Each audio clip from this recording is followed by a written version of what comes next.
మక్కా royal clock tower. దీనిపై ప్రపంచంలోని అతిపెద్ద గడియారం మరియు బంగారు పూతతో కూడిన చంద్రవంక ఉంటుంది. ఈ టవర్ నిర్మాణం జరుగుతున్నప్పుడు సౌదీ అరేబియా రాజు టవర్ పైభాగంలో ఒక గాజు లాంటి ముఖభాగాన్ని ఉంచమని అడిగాడు. అది దూరం నుండి చాలా పెద్ద వజ్రంలా కనిపించాలని. అలాగే ఆ వజ్రం లాంటి దానిపై ప్రపంచంలోనే అతిపెద్ద చంద్రవంక ఉంటుందని, అది కూడా 24 క్యారెట్ల బంగారు పూతతో ఉండాలి అని చెప్పాడు.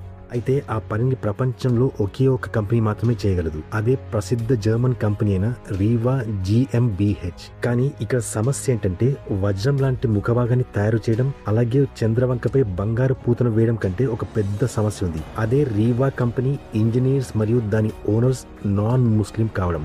అయితే అందరికీ తెలిసిన విషయం ఏంటంటే మక్కాలో ప్రవేశం కేవలం ముస్లిమ్స్ కి మాత్రమే ఉంటుంది.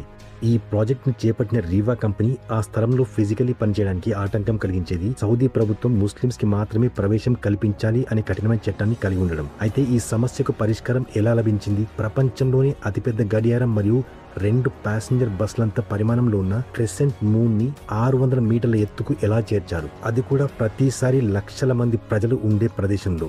చరిత్రలో ఇది బహుశా మొట్టమొదటి బిల్డింగ్ అయి ఉంటుంది. దాని ఆర్కిటెక్ట్ ఈ బిల్డింగ్ ని చివరి వరకు కూడా దగ్గరగా చూడలేకపోయాడు.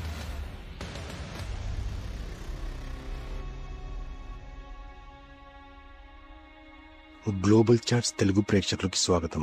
వీడియోను పూర్తిగా చూడాలంటే ఇప్పుడే కిందున్న ప్లే బటన్ నొక్కి పూర్తి వీడియో చూడండి. లేదా యూట్యూబ్లో మా గ్లోబల్ చాట్స్ తెలుగు ఛానల్ని సబ్స్క్రైబ్ చేసుకొని కూడా చూడొచ్చు.